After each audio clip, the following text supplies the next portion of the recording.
Hello hi friends, good morning. Fish పులుసు, చేపల పులుసు. ఒక టేస్టీ అయిన చేపల పులుసు చేయాలి అంటే ఎలా చేయాలి? Restaurant style, rich flavour.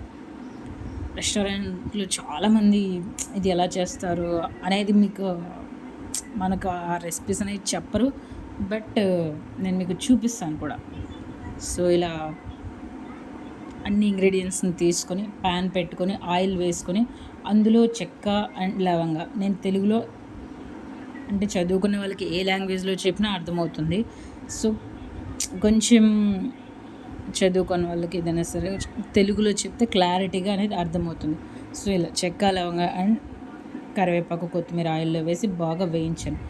Already mixie కొట్టి పెట్టుకున్న ఆనియన్ పేస్ట్ బాగా వేయించాను ఆయిల్లో వేసి. అలాగే నెక్స్ట్ వేసినది టమాటో ప్యూరీ. ఇలా ఆనియన్ పేస్ట్ బాగా వేగిన తర్వాత టమాటో ప్యూరీని యాడ్ చేసుకోవాలి. ఇలా బాగా వేయించుకోవాలి.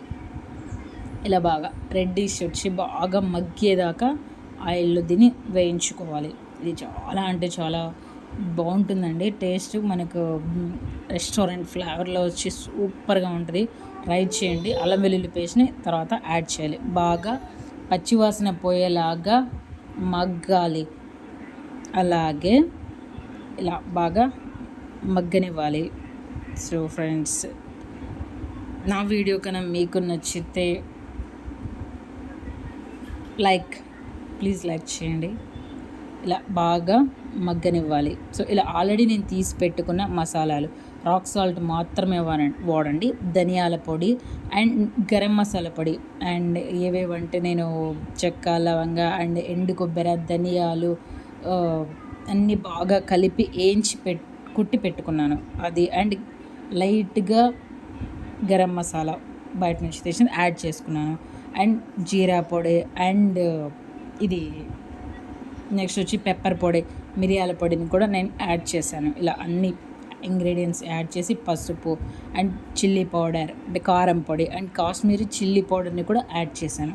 అన్ని మసాలాలు ఇందాక నేను యాడ్ చేసిన దాంట్లో ఉన్నాయి. సో అలా మనం తీసుకున్న కర్రీని బట్టి హాఫ్ కేజీకి ఎంత వాడాలి, ఎన్ని ఇంగ్రీడియంట్స్ ఎంత మోతాదులో తీసుకోవాలి, కిలోకి ఎంత తీసుకోవాలి అనేది మనకు ఆల్రెడీ ఎక్స్పీరియన్స్ అనేది ఉంటుంది. సో నేను పక్కన పెట్టుకున్న చింతపండు పులుసు, ఇది బాగా ఏగిన తర్వాత చింతపండు పులుసుని ఇలా యాడ్ చేసుకోవాలి. ఇది స్టెప్ బై స్టెప్ ప్రాసెస్ అండి. నీట్గా చూస్తే మనకి అర్థమవుతుంది. ఫ్లేవర్ అనేది నిజంగా చూస్తే కాదు, మీరు మీ ఇంట్లో కూడా మీరు ట్రై చేసి చూడండి. లాస్ట్ నేను ఒక కొత్త ఇంగ్రీడియంట్ చెప్తాను ఇందులో యాడ్ చేసుకోవడానికి. మనకి అది ఏంటి అనేది వెయిట్ చేద్దాం. ఓకేనా? లాస్ట్ వరకు చూస్తేనే మనకు అర్థమవుతుంది ఆ ఇంగ్రీడియంట్ ఏంటి అని. అది వేస్తే చాలా రిచ్ ఫ్లేవర్ అనేది వస్తుంది. అది ఒకసారి మనం నీట్గా స్టెప్ బై స్టెప్ చూద్దాం. ఇలా నీట్గా దీన్ని మనం కలుపుకోవాలి, ఉడకనివ్వాలి కాసేపు. ఒక 5 or 10 minutes బాగా ఉడకనివ్వాలి. ఎందుకంటే మొత్తం ఆ చింతపండు పులుసుకి ఆ మసాలాలు అండ్ ఆ టమాటో ప్యూరీ, ఆనియన్ ప్యూరీ ఇవన్నీ బాగా అందులో ఇంప్లిమెంట్ అయిపోవాలి, బాగా కలిసిపోయి మొత్తం బాగా ఇలా బాయిల్ అవ్వాలి. సో ఇలా బాయిల్ అయిన తర్వాత ఒక 10-15 minutes, 10 minutes చాలు. బాయిల్ అయిన తర్వాత మనం తీసి పెట్టుకున్న చేపలు ఇలా ఇందులో ఈదనివ్వాలి. చేపల్ని అందులో 1 by 1 వేయాలి. సో ఇలా దీన్ని మూత పెట్టుకొని ఒక 10 or 15 minutes చాలు. ఫిష్ మనకి బాయిల్ అవ్వడానికి, ఉడకడానికి ఎక్కువ టైం కూడా పట్టదు. సో ఫ్రెండ్స్, ఇది బాయిల్ అయింది.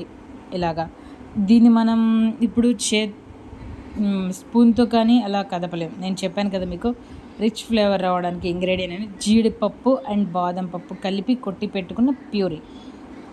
ఆ పేస్ట్ని ఇందులో మనం యాడ్ చేసుకుంటే చాలా అంటే రిచ్ ఫ్లేవర్ వస్తుంది. టేస్ట్ సూపర్గా ఉంటుంది. మీరు ట్రై చేయండి. పైన నేను కొత్తిమీర అండ్ కరివేపాకు, పచ్చిమిర్చిని ఇలా గార్నిష్ చేశాను, ఎందుకంటే చాలా బాగుంటుంది.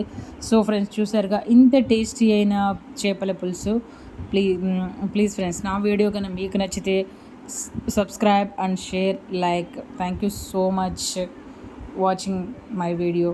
థ్యాంక్ యూ సో మచ్ అండి. అండ్ అలాగే నా ఛానల్ని సబ్స్క్రైబ్ చేసుకోండి. నా వీడియో కన్నా మీకు నచ్చితే. థ్యాంక్ యూ అండి. Thank you so much.